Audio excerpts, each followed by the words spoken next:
जो दुनिया की मोहब्बतें हैं। और आप देखें सूरह तौबा में अल्लाह ताला ने कुछ मोहब्बतों, फितरती मोहब्बतों का तज़किरा किया है, और वो क्या है, जरा ये आयत सुनिए कैसी। इमाम महकी रहमहुल्लाह फरमाते हैं कि जितनी भी कुरान की आयत मैंने पढ़ी हैं उनमें से ये आयत सबसे ज्यादा मुझे झिझोड़ने वाली है। ये बिल्कुल एक रश है, सीमाब तारी कर देती है।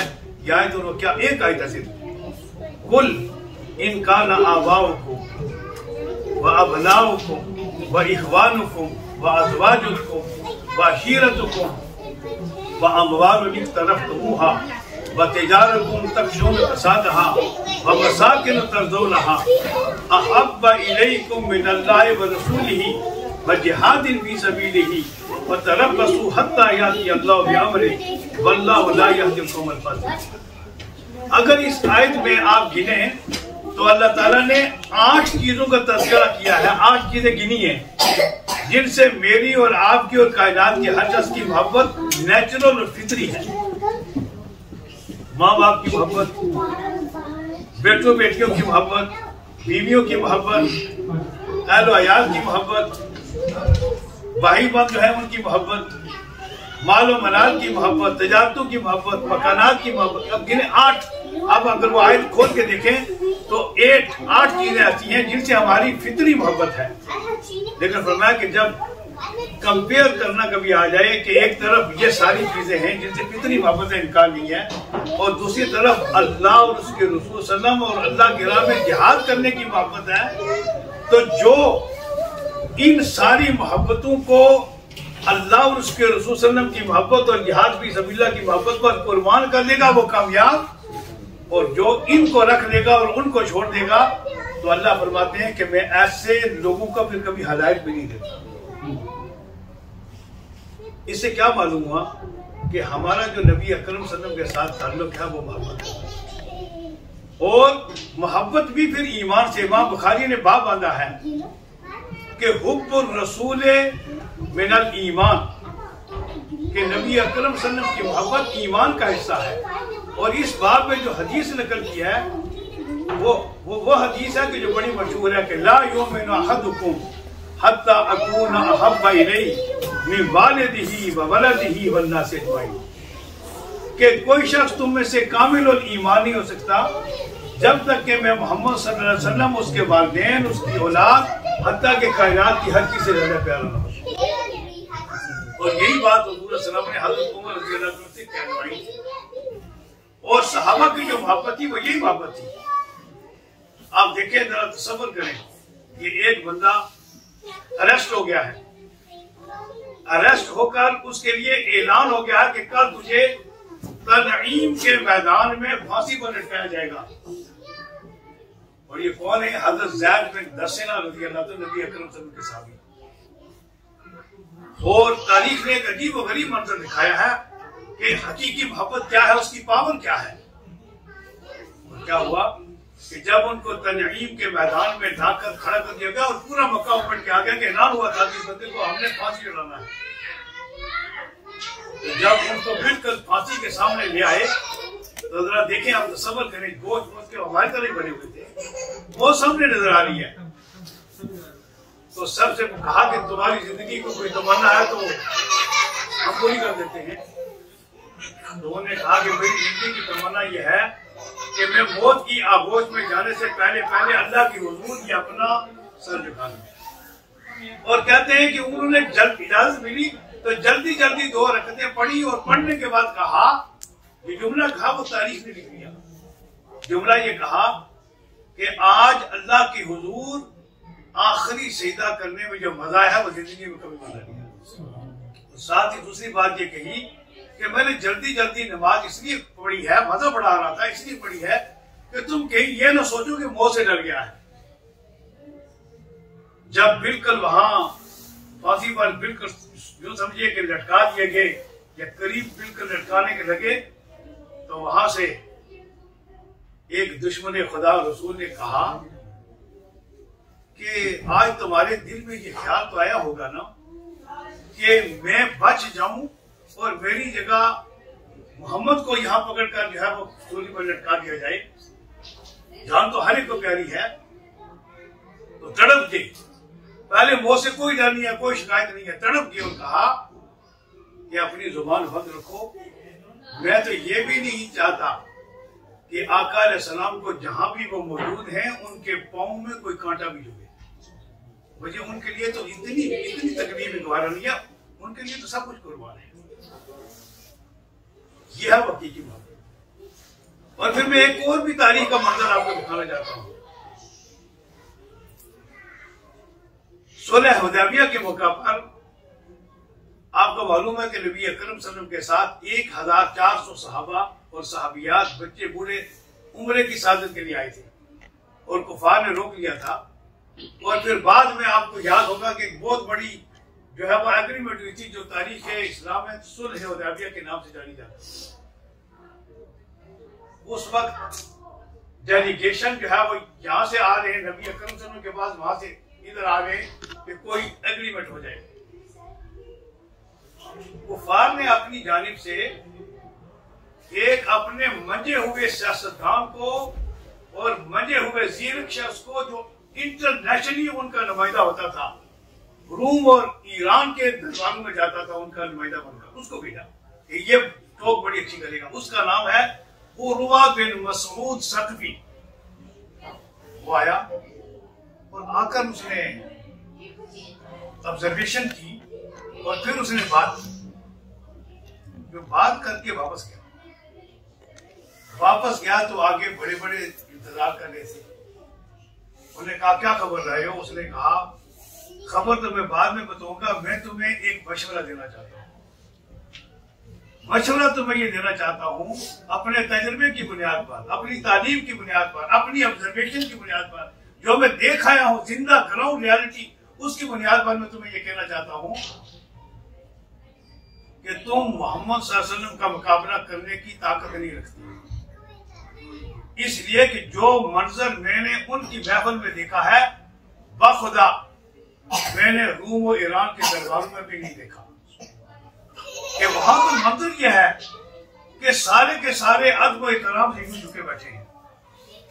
आप सल्लम बोलते हैं, कोई हुक्म देते हैं तो हर एक दौड़ के कोशिश करता है मैं सबसे आगे बढ़कर उसको बजा लाऊं, और कोई उनके दरबार में उनकी आवाज से नहीं बोलता, मबादा कहीं उसके आवाज जाए ना हो जाए। और इससे भी बढ़कर जो आखिरी मंजर मैंने देखा वो ये था कि जब वो इसी दौरान नमाज के लिए वुजू करने के लिए उठे तो उनके जिस्म अतहर से जो जो पानी टच होकर हाथों से, बाजुओं से, चेहरे से जमीन पर गिरने लगता था, ये पहले उठाकर उसे अपने चेहरे पर और अपने बाजू पर। कुरैश के लोगों, ये जहां तुम बैठे हो यहाँ उसका इक़्तिदार होगा, इसलिए कि उस पर जान निछावर करने वाले साथी मोहब्बत करने वाले हैं। अगर वो जीत गया तो तुम्हारी जीत होगी, और इस बात का कोई इम्कान नहीं है कि वो हार जाए। ये कौन गवाही दे रहा है कि जो अभी मुसलमान नहीं हुआ? ये मोहब्बत है। और फिर यही नहीं, आप जरा देखें ग़ज़वा उहद के मौका पर जो बरकत तारीख है इंसानी ने देखे, वो बड़े मार को क्या बात होते भी हुज़ूर सलाम पर कुर्बान हो रही है। एक सहाबी का ये कहना है कि जब तीरों की बारिश हो रही थी और हमारे पास कोई ढाल नहीं थी, तो क्या मैंने देखा कि सहाबा अपने हाथ ऐसे कर रहे, तीर आ रहे, तलवार आ रही है, हाथ कट रहे हैं, उंगलियां कट रही हैं, बाजू कट रहे हैं, और लोग कट कर कर हुजूर सलाम के कदमों में गिर रहे हैं, लेकिन कोई भी पीछे नहीं आता। एक सहाबिया जिनका नाम था अम्मारा रज़ियल्लाहु ताला अन्हा कहती है कि वो जब उनको पता चला कि हुजूर सलाम शहीद हो गए हैं, तो वो पीछे जख्मियों को पानी पिला रही थी, तलवार उठाई और चल पड़ी। कई दुश्मनों को वासिले जहन्नम किया और फिर जख्मी होकर गिर पड़ी। जब जख्मी होकर गिर पड़ी तो साहबा ने उनको उठाया कि पीछे ले जाए। उन्होंने कहा नहीं, पीछे मत ले जाओ, मुझे हुजूर सलाम के पास ले चलो, बस मैं हुजूर सलाम के चेहरे अनवर की ज़ियारत करने के बाद वो की आगोश में चला। ऐसा ही हुआ। जान आफरी के सुकून हुई, तो मरहला ये था कि जिस्म का कोई हिस्सा ऐसा नहीं था कि जहाँ जख्म ना हो पूरे आज़ा।